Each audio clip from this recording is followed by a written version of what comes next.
Welcome to Thursday, April 25th, 2024. We're on the downhill side of the week, and as we go through the last 2 days of the week and into the upcoming weekend, it's best described as just classic spring weather conditions.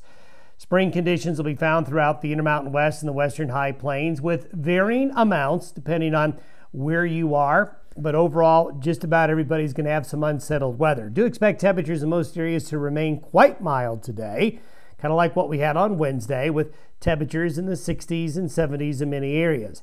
The shower and thunderstorm activity we saw yesterday was a start. It's going to get more widespread with shower and thunderstorm activity becoming more of a factor as we get into this afternoon and tonight. And then for Friday through the weekend, we're still trending colder, nothing terribly cold. However, it's going to be just cold enough that snow levels will be getting down to some of the mountain passes and maybe even some of the higher elevations of Interstate 70 across Wyoming into northern Utah and the high elevations of I-70 in Colorado.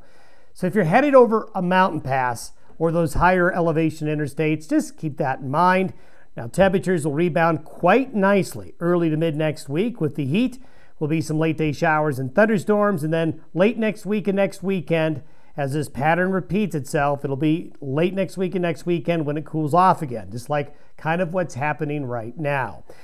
When we look at where we're going to be at noon today, the low that was off the coast of California yesterday is going to be in southwest Utah. Not a terribly strong system, but it is feeding moisture northward into the area. The clockwise rotation around the high is helping to bring higher humidity air from the lower latitudes north.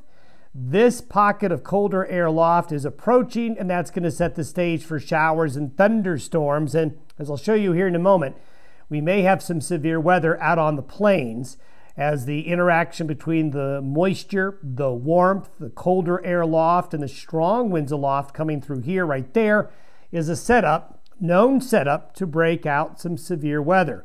This is where the lightning is supposed to be between noon and 6 p.m. tomorrow. So we could see some thunderstorms. Let's hope you get some rain out of these in southwest Kansas and the Oklahoma Panhandle, Texas Panhandle areas, and extreme southeast Colorado. So you've got some chances for rain there. As we take a look at what happens further north, more of your garden variety showers and thunderstorms back here. If we look at the Storm Prediction Center, we certainly do have an outlook for an enhanced risk. This means this area right here in particular could see a lot of severe weather today. Large hail, heavy rain, strong winds, possible tornado activity. The marginal risk, it's all the way to eastern Wyoming and eastern Colorado. This area here, northeast Colorado, northwest Kansas, southwest Nebraska, need to be on the lookout for severe weather. The following day, as we go into tomorrow, we'll see that push of strong to severe thunderstorms further east out into the plains. This is what will be like noon Friday. That low heads off to the east, trailing a cold front here. The next low comes in right behind it. This is weather maker number 2. And this weather maker will be moving in across the region by Saturday into Saturday night. If we look at the predicted precipitation forecast through Monday morning, it looks like this. Now, as I mentioned before in earlier podcasts, this is just the model trying to do its best, but models are tools, they're not reality. So there still could be more showers and thunderstorms that will end up developing here than the model shows. And as we just showed you, same down here.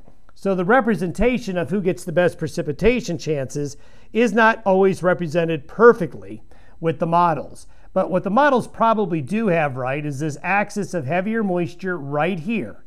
And that's going to lead to some pretty good mountain snows, some pretty good rains on the plains in northeast Colorado.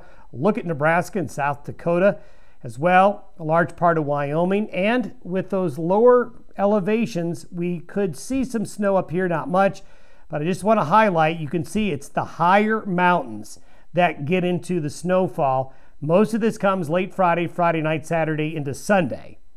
Now, the elevations are going to be pretty high with this snowfall, but if we were to focus in a little bit more, you can see that the I-80 summit between Laramie and Cheyenne, around Elk Mountain, the high elevations of Sweetwater and Carbon County, and then along the road through Evanston into the high mountains of northern Utah there, then Interstate 70 across Colorado's high elevations, and of course, Powder River Pass, Burgess Junction, as you go over to Togi Pass, Teton Pass, South Pass, your higher elevation roads and highways are likely going to get snowed on. It's going to be a wet snow, but even the Black Hills might get a little bit dusted.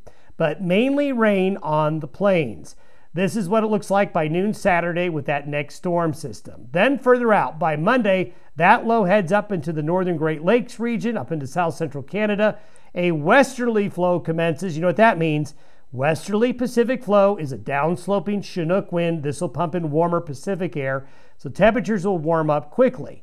But notice this should look familiar because this is exactly what we've just been through.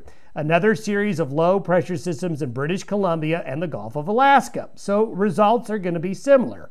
This look familiar? This is by next Saturday, May 4th. So we again see a low dip into the west, high pressure in the east. So you're going to get battleground thunderstorms and possible severe weather here. Then cooler air, moisture, and showers and thunderstorms spreading back into the Rockies again by late next week and next weekend. Have yourself a great Thursday. We'll see you tomorrow.